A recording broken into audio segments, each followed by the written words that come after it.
Friends, அந்த வீடியோவில் நம்ம ஒரு பயனுள்ள தகவலை பற்றி பார்க்கலாங்க. அதாவது பதிவுத்துறை ஒரு முக்கியமான சுற்றறிக்கை ஒன்று கொடுத்துருக்காங்க. கடந்த ஜூன் மாதம் இந்த பதிவுச் சட்டம் 1908 கொண்டு வரப்பட்ட பிரிவு 34C சம்மந்தமான ஒரு முக்கியமான தீர்ப்பை வந்து நீதிமன்றம் தரப்பில் கொடுத்துருந்தாங்க. அந்த நீதிமன்றத்தினுடைய காப்பியை வந்து அட்டாச் பண்ணியிருக்காங்க. ஃபுல்லாக அது எதை பற்றின அந்த கேஸு, அதை பற்றின டீட்டெயில்ஸு, விவாதம் எப்படிலாம் போச்சு அப்படிங்கிறதுக்கான ஃபுல் டாக்குமெண்ட்டையும் அட்டாச் பண்ணி ஒரு சுற்றறிக்கையாக வந்து கொடுத்துருக்குறாங்க. இந்த டாக்குமெண்ட்டில் இந்த தீர்ப்பு, அந்த வழக்கு வந்து எதுக்காக தொடரப்பட்டிருக்குது, இதில் நீதிமன்றத்தினுடைய தீர்ப்பு என்ன, விவாதங்கள் என்ன, எதனால் வந்து இந்த பதிவு சட்டம் 34C இந்த மாதிரியான ஒரு தீர்ப்பு கொடுத்துருக்காங்க அப்படிங்கிற ஒரு டீட்டெயில்ஸ் வந்து ஜென்ரலாக நம்ம இப்போ பார்க்க போகிறோம்.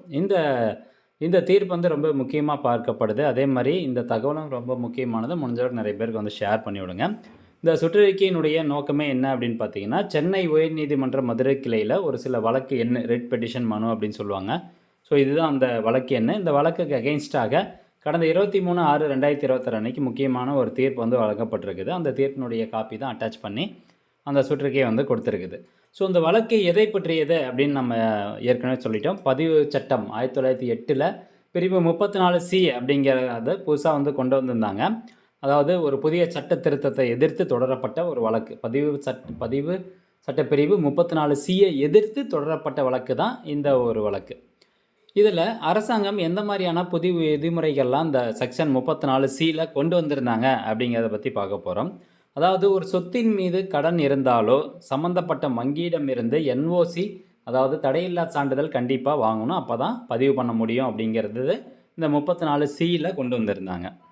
ரெண்டாவதாக, ஒரு சொத்து தொடர்பாக ஏற்கனவே ஒரு கிரைய ஒப்பந்தம், சேல் அக்ரிமெண்ட் பதிவாகி இருந்தால் அதன் கால வரம்பு முடியும் வரை அந்த சொத்தை வேறு யாருக்கும் விற்கவோ பதிவு செய்யவோ முடியாது அப்படின்னு இந்த பிரிவு 34Cயில் கொண்டு வந்திருந்தாங்க. ஒரு கிரைய ஒப்பந்தம் வந்து போட்டிருப்பாங்க. ஒரு 6 மாதத்துக்கு 3 மாதம் இந்த மாதிரி ஒப்பந்தம் போட்டிருப்பாங்க. அந்த பீரியட் முடிகிற வரைக்குமே அதை வந்து பதிவு பண்ணக்கூடாது, அந்த சொத்தை வேறு யாருக்கும் பதிவு பண்ணக்கூடாது அப்படின்னு 34Cயில் சொல்லியிருக்காங்க. மூணாவதாக, இப்போ ஒரு சொத்து பத்திரப்பதிவு பண்ணணும் அப்படின்னா ஒரிஜினல் பேரண்ட் டாக்குமெண்ட் அப்படின்னு சொல்லுவோம், தாய் பத்திரம் அப்படின்னு சொல்லுவோம். அசல் சொத்து ஆவணம் தொலைந்து விட்டால் காவல்துறையினுடைய சான்றிதழ், நான் ட்ரேசபிள் சர்டிஃபிகேட் மற்றும் பத்திரிகை விளம்பரம் கொடுத்திருக்க வேண்டும். அதனுடைய காப்பி வந்து அட்டாச் பண்ணணும். அப்போ தான் பத்திரப்பதிவு பண்ணுவோம் அப்படின்னு சொல்லியிருப்பாங்க 34Cயில். இப்போது ஒரு சொத்தினுடைய ஆவணம் தொலைஞ்சிச்சுன்னா இதெல்லாம் பண்ணிக்கலாம். ஆனால் அது ஒரு கூட்டு சொத்தாக இருக்கும் பட்சத்தில் அதனுடைய அசல் ஆவணம் அவங்களுடைய உறவினர்கள்ட்ட இருக்கும். அவங்களுக்குள்ள ஏதாவது சண்டை இருக்குது, ஏதாவது தகராறு இருக்குது அப்படின்னா அவங்க அந்த அசல் ஆவணம் கொடுக்க மாட்டாங்க. அப்போது இந்த பேரண்ட் டாக்குமெண்ட்டு தொலைஞ்சு போயிடுச்சுன்னு சொல்லி நம்ம இந்த NOC சர்டிஃபிகேட் வாங்க முடியாது, நான் ட்ரேசபிள் சர்டிஃபிகேட் வாங்க முடியாது. அப்படி இருக்க சூழ்நிலையில் இந்த 34C இந்த சட்டம் வந்து இந்த மாதிரி சொல்லும்போது பொதுமக்களுக்கு ரொம்பவே பதிவு பண்ணுறதுல சிக்கல் இருந்துச்சு. இந்த 34Cயில் எந்த மாதிரியான விதிமுறைகள்லாம் கொண்டு வந்திருந்தாங்க அப்படின்னு பார்த்தோம். இப்போது மனுதாரனுடைய வாதம் என்னவா இருக்குது அப்படின்னு பார்த்தீங்கன்னா, இந்த விதிகள் ஒரு தனி மனிதனின் சொத்துரிமையை பறிக்கும் வகையில் இருக்குது அப்படின்னு சொல்லியிருக்கிறாங்க. அதே மாதிரி ரெண்டாவதாக, சார் பதிவாளர், சப் ரெஜிஸ்டர் அப்படிங்கிறவர் வந்து ஆவணங்களை பதிவு செய்யும் ஒரு அதிகாரியை தவிர இந்த சொத்து இன்னாருக்கு சொந்தமானது அப்படிங்கிற ஒரு சட்டப்பூர்வமான உரிமைகளை தீர்மானிக்கக்கூடிய அதிகாரம் வந்து சார் பதிவாளருக்கு வந்து கிடையாது அப்படின்னு மனுதாரர் வாதம் வைக்கிறார்.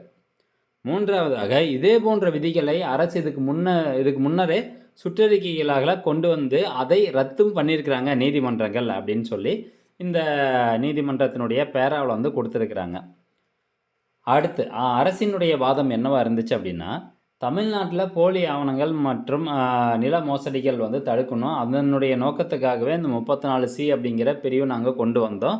அது வந்து ஜனாதிபதியினுடைய ஒப்புதல் அளிக்கப்பட்ட பிறகு தான் அதை வந்து சட்ட திருத்தமாக கொண்டு வந்திருக்கிறோம் அப்படின்னு சொல்லி அரசினுடைய வாதம் இருந்திருக்கு. ஸோ இது எல்லா தரப்பினுடைய வாதத்தையும் நன்கு கேட்டறிந்து உயர்நீதிமன்ற நீதிபதிகள் N. சதீஷ்குமார் மற்றும் ஜோதிராமன் அவர்கள் தலைமையில் இந்த பிரிவு 34Cக்கு ஒரு முக்கியமான தீர்ப்பு கொடுக்குறாங்க. அந்த இறுதி தீர்ப்பில் என்ன சொல்லியிருக்காங்க அப்படின்னா, அதிகார வரம்பு மீறல் அப்படின்னு சொல்கிறாங்க. இப்போ சார் பதிவாளர் இருக்காருங்க பார்த்தீங்களா, சப் ரெஜிஸ்டரு. ஸோ அவருடைய பணி வந்து ஆவணங்களை சரிபார்த்து பதிவு பண்ணுறது தான் அவருடைய பணி. அதிகார வரம்பு மீறல் அப்படின்னா அவர் இந்த சொத்து இவருக்கு தான் சொந்தமானது அப்படிங்கிறத சார் பதிவாளர் சொல்ல முடியாது, உறுதிப்படுத்தக்கூடாது. அந்த வேலையை யார் பார்க்கணும் அப்படின்னா, அந்த சட்டப்பூர்வ உரிமையும், கிரைய ஒப்பந்த காலக்கெடுவையும் தீர்மானிக்கக்கூடிய அதிகாரம் சிவில் நீதிமன்றத்துக்கு தான் இருக்குது. சார் பதிவாளர்களுக்கு கிடையாது. அதனால இது வந்து 34C ரத்து பண்ணுறோம். 2வது காரணம் சொல்லியிருக்காங்க, சொத்துரிமை வந்து பாதிக்கப்படுது.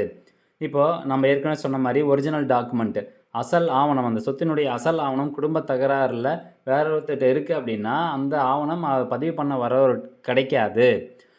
அதனால வந்து இதுவும் வந்து 34C வந்து எடுத்துக்க முடியாது. இது ஒரு குடிமகனின் அடிப்படை சொத்துரிமையை பாதிக்கும் வகையில் இருக்குது அப்படின்னு சொல்லியிருக்கிறாங்க. அதான் சொத்துரிமை பாதிப்பு. பழைய விதிகளின் மறுவடிவம். அதாவது இதுக்கு முன்னாடியே இது போன்ற கட்டுப்பாடுகளை தமிழக அரசு விதி ரூல் 55A மூலம் கொண்டு வந்தபோது உயர்நீதிமன்றமும் உச்ச நீதிமன்றமும் அதை ரத்து செய்திருக்குது. இப்போ அதே மாதிரி தான் அந்த 34Cயும் கொண்டு வந்திருக்காங்க. அதனால் இதை நாங்கள் ரத்து பண்ணுறோம் அப்படின்னு சொல்லி இறுதி முடிவை வந்து என்ன சொல்கிறாரு அப்படின்னா, சொத்து பதிவின் போது அசல் பத்திரம் அல்லது வங்கியின் தடையில்லா சான்றிதழ் போன்றவற்றை கட்டாயப்படுத்தி பதிவை மறுக்க சார் பதிவாளர்களுக்கு அதிகாரம் அளிக்கும் இந்த பிரிவு 34C முழுமையாக ரத்து செய்யப்படுகிறது அப்படின்னு சொல்லியிருக்கிறார். பொதுமக்கள் தங்களின் சான்றளிக்கப்பட்ட நகல்களை வைத்தும் சட்டப்படியும் சொத்துக்களை தடையின்றி பதிவு செய்யலாம்.